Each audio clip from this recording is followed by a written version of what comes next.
Good afternoon, class. On my week 2 assignment, it says to discuss why it's important to know the NAEYC Health Standards. And in a facility, a child care facility, it's very important to know the standards, to know how to protect yourself and protect the students that you have there, and to help keep them healthy, safe, and taken care of during their time in your care. The standards we read through was about, hand washing, diapering, in food safety and allergen safety.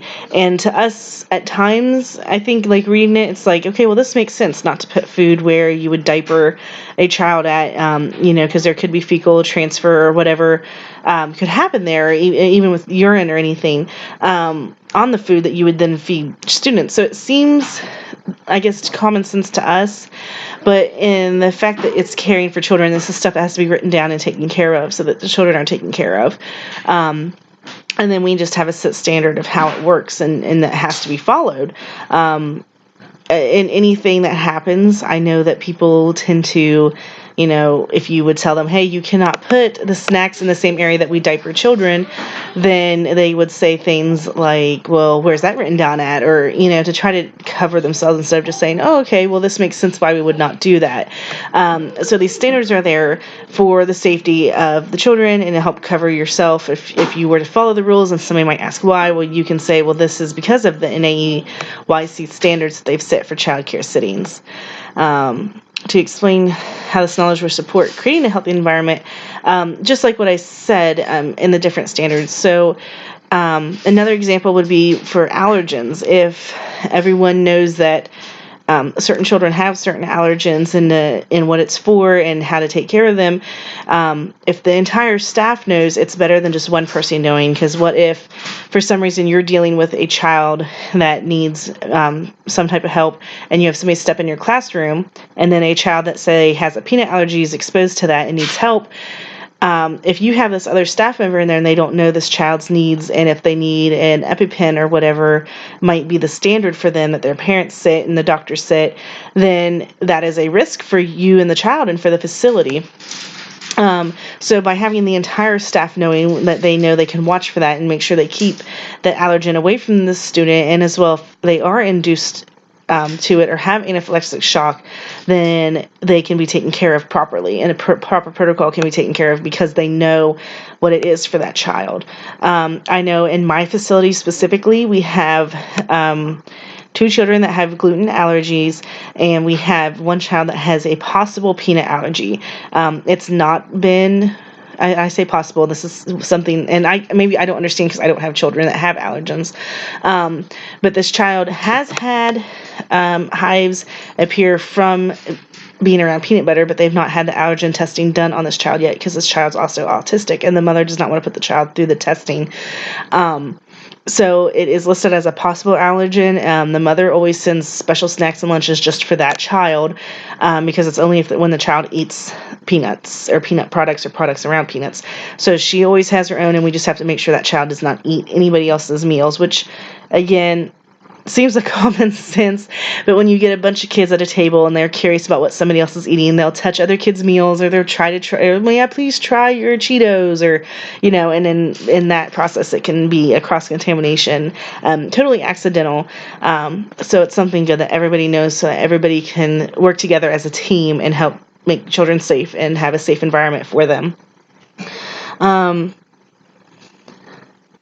2 actions to promote child health consistent with NAEYC. Wow. To have 2 actions, one of our actions would be good, and I'm going to, use, again, my school as an example. In our kitchen, we have a list of the children that have allergens, and so we know. So when they come into the cafeteria, we know what to watch for as lunch ladies, and if they were to order a lunch or something like that, we to that nature, or need a lunch because they dropped something, we know what to go through to help. One of our safety protocols is everybody that works in the kitchen must have a background check, health check, and go through a ServSafe food handler course. And the course is like $15. It took just a couple hours to do it. And the course was very helpful because it talked about allergens and how to safely handle food and care for children and incidences of choking or how to prevent that. So our school took action by making sure anybody that works in that area is prepared, and they are prepared with CPR knowledge and things like that. So when we are in the lunchroom, we have a sit standard and a sit protocol, and enough people know what to do so people can jump into action and to help. Another action that we take with the NAEYC would be our protocols. Our facility is 3-year-olds up through 6th grade is what we have in our facility. So our rules are slightly different from what I'm reading so far with the NAEYC since we have a mixture of children. But like the cleaning of the tables and stuff in our preschool classrooms. This is one that after hours, once the preschool children have left the school and the doors are shut, then our cleaning team comes in and we use a bleach cleaning product to clean all the tables and chairs to make sure that everything has been sanitized properly, but we do it when there's no children present so it has time to dry properly and no children are being exposed to that at all. During the day when we do cleaning products, we use safe products, we use green products. One teacher likes to use thieves cleaner on her tables and stuff before they have snacks and things to help clean the tables or in between painting time and stuff like that to help clean the tables and sanitize them without harming the children. Anytime that there is cleaning done on the tables and chairs, it is a time that we'll take the children when they wash their hands. We usually take a restroom break at that time, and then we come back and send them to play in the play area, and one teacher stays with them while the other teacher cleans and sanitizes tables and chairs. So again, even with the green products, the child's not putting their hands in it or getting involved in that and being exposed to this. It is in our school, it is our procedure to do that just to help protect children. Again, with allergens, you don't know what will happen with things touching skin, skin contact. You might not catch that it's hit a child, and so you might not properly get them cleaned and taken care of like you should. So this is our procedure for that. In accordance with the NAEYC, the action is, we have the proper dilution to chemical to water ratio in the spray bottles, and it's all labeled with the information on it for the dilution factors, and it's kept out of reach of children at all times. And that keeps us in compliance with the state and with the NAEYC standards.